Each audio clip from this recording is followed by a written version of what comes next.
देखो यहाँ पे बोल रहा है कि दो संख्याओं का योग 60 है। क्या है? दो संख्याओं का योग 60 है, जिसमें से पहली संख्या 40 है, तो दूसरी संख्या क्या है? अब जैसे दो संख्या के योग, जैसे मान लीजिए दो संख्या के योग, जैसे मान लीजिए कोई भी संख्या है, जैसे कोई भी संख्या x और y मान लेते हैं, इसका योग मान लिया जाए कि 40 है, ठीक। जिसमें से अगर ये 20 है तो ये कितना होगा?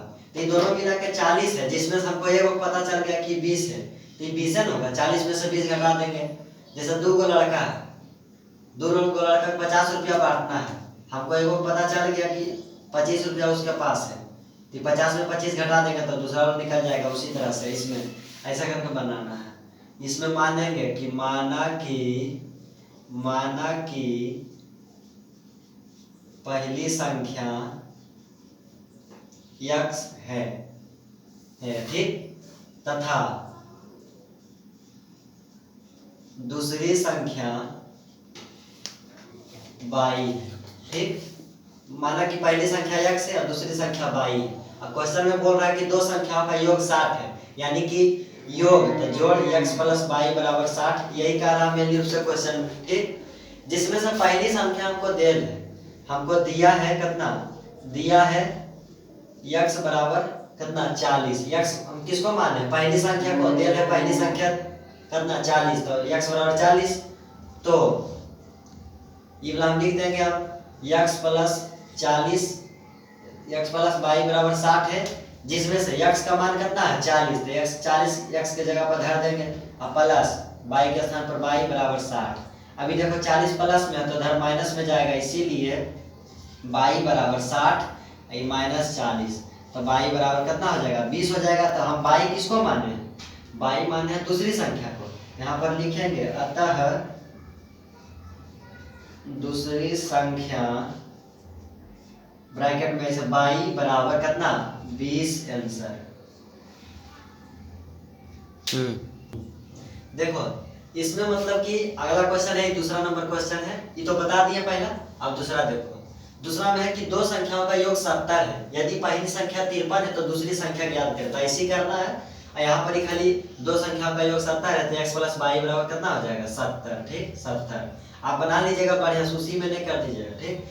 इसमें से दिया है x बराबर, यानी पहली संख्या कितना दे रहे? 53, ठीक, तो 53 लिख दिए। तो हमको दूसरी संख्या निकालना है, यानी y निकालना है, तो x प्लस y बराबर कितना है? 70 है, 70, जिसमें से हमको x कितना दे रहे? 53, यानी पहली संख्या 53 है। ये 53 जाके फिर उधर घटेगा 70 में से, ठीक, 70 है, फिर 70 में से 53 घटेगा, कितना आ जाएगा?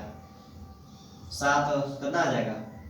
17 आ जाएगा, ठीक। यानी कि अतः दूसरी संख्या बराबर 17 आंसर, ठीक है, समझ गए ना? अब इसमें देखिए तीसरा क्वेश्चन में है कि दो संख्याओं का योग 60 है, यदि पहली संख्या 16 है तो दूसरी संख्या ज्ञात करें। तो इसमें भी हम उसी करेंगे कि माना कि पहली संख्या x है, दूसरी संख्या y है, x प्लस y बराबर कितना दे रहे हैं? 60, तो 60 लिख दिए। जिसमें से हमको पहली संख्या यानी x 16 दे रहे, तो 16 लिख दिए। तो हमको y के मान निकालना है, तो दूसरी संख्या ज्ञात करना। देखिए दूसरी संख्या ज्ञात करें, ठीक, तो x प्लस y हमको दे रहे ना 60, तो यहाँ पर 60 लिख देते हैं, ठीक, 60।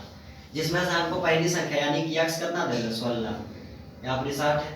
अब देखिए ये 60 है, फिर प्लस में 16 है, इधर माइनस में 16 हो जाएगा। 60 प्लस में तो माइनस में 16, फिर घट के कितना आ जाएगा? 44 आ जाएगा। तो y के मान 44 हो जाएगा, यानी कि दूसरी संख्या बराबर 44 आंसर। अब इसमें देखिए चौथा नंबर क्वेश्चन है, उसी तरह से हमको बनाना है। दो संख्याओं का योग 50 है, पहली संख्या 18 था, उसी करेंगे। यहाँ पर ही दो संख्याओं का योग 50 है, यानी कि x प्लस y बराबर 50, जिसमें पहली संख्या हमको दे रहे 18, यानी x का मान 18 है, यहाँ पर ही 50 होगा। दो संख्या का 50 है, जिसमें से x का मान दे रहे 18, प्लस में 18 तो उधर जाके माइनस में हो जाएगा, तो 50 माइनस 18, फिर घट के कितना आ जाएगा? 32, यानी कि दूसरी संख्या बराबर 32 आंसर हो जाएगा। देखिए दो संख्या को 80 है, पहली संख्या 36 है, दूसरी संख्या, यहाँ x प्लस y बराबर 80 लिख दिए। x के मान हमको कितना दे रहे हैं? यानी पहली संख्या 36, ठीक, तो x के जगह पर 36 लिख दिया, प्लस y बराबर 80, फिर इसीलिए y बराबर प्लस में तो उधर माइनस में घट के आ जाएगा 44। इस अतः दूसरी संख्या बराबर 44 आंसर।